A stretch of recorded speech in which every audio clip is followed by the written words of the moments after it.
Ce week-end restera gravé dans les mémoires du football. Mais pas pour les bonnes raisons. Deux histoires bouleversantes ont secoué le monde du ballon rond. D'un côté, un drame sportif qui a brisé le rêve de tout un pays.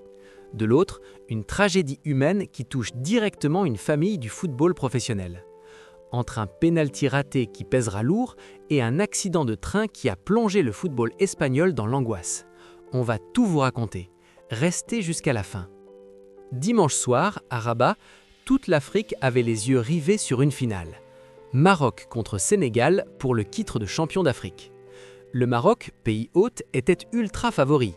Dans les rangs marocains, un joueur du Real Madrid, Brahim Diaz, 26 ans, ailier technique formé à Manchester City et passé par l'AC Milan avant de rejoindre les Merengues. Le match est tendu, 0-0 après 90 minutes. La pression monte, les deux équipes se neutralisent. Et puis, dans les dernières secondes du temps réglementaire, Brahim Diaz est accroché dans la surface par le défenseur sénégalais El Hadji Malick Diouf. L'arbitre siffle. Pénalty pour le Maroc. Le stade explose. C'est l'occasion rêvée de devenir un héros national. Mais ce qui se passe ensuite va choquer tout le monde. D'abord, la colère des Sénégalais.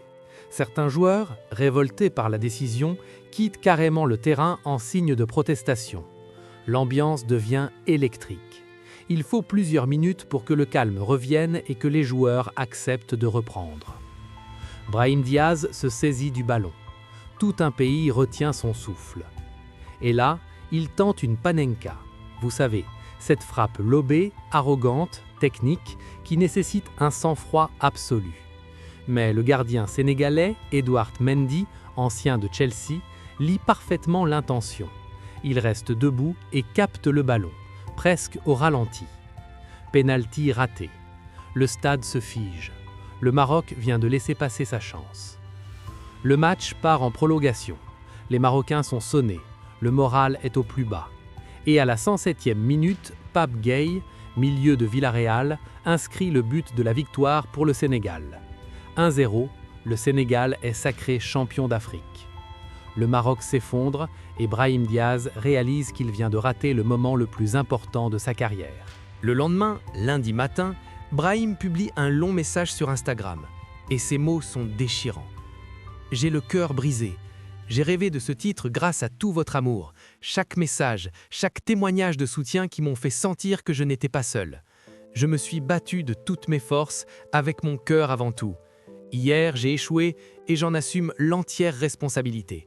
Je vous présente mes excuses les plus sincères. » Il ajoute « La guérison sera difficile, car cette blessure ne se referme pas facilement, mais je vais essayer, non pas pour moi, mais pour tous ceux qui ont cru en moi et pour tous ceux qui ont souffert avec moi.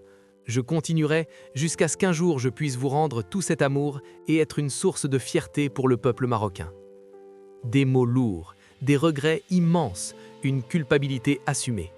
Maintenant, la question. Pourquoi tenter une panenka dans un tel moment? Confiance excessive? Pression trop forte? On ne le saura peut-être jamais. Mais une chose est sûre, ce geste hantera Brahim Diaz pendant longtemps.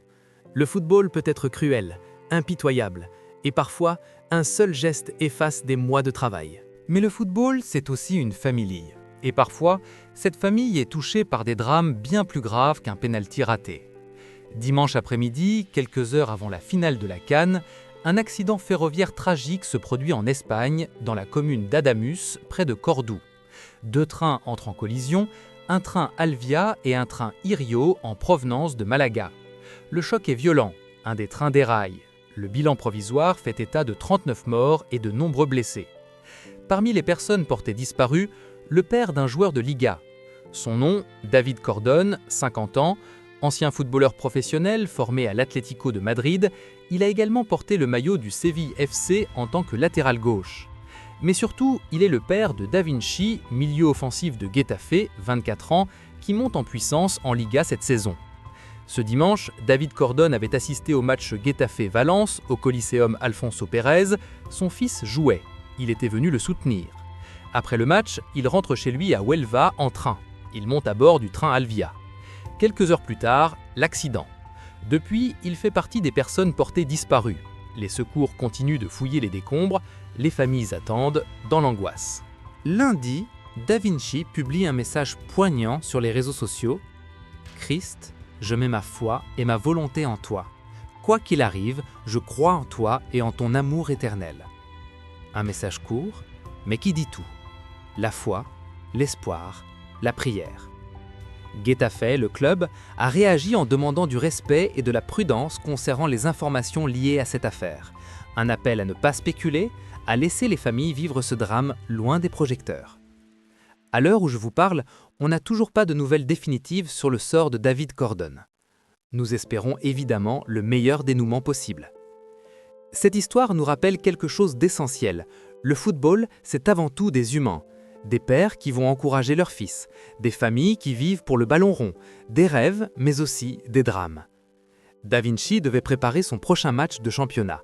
Aujourd'hui, il attend, il prie, il espère. Et tout le monde du football espère avec lui. 2 histoires, 2 drames. L'un sportif, l'autre humain. D'un côté, Brahim Diaz qui portera le poids d'un pénalty raté toute sa vie. Un moment qui aurait pu le propulser au rang de légende, mais qui l'a au contraire plongé dans le regret. De l'autre, une famille du football espagnol plongée dans l'incertitude après un accident tragique qui a fait 39 victimes. Le football nous fait vibrer, rêver, crier, mais il nous rappelle aussi qu'à la fin, on reste des humains, avec nos fragilités, nos erreurs, nos drames. Nos pensées vont à Brahim, qui devra se reconstruire mentalement, et surtout à Da Vinci et à toutes les familles touchées par cette tragédie de Cordoue.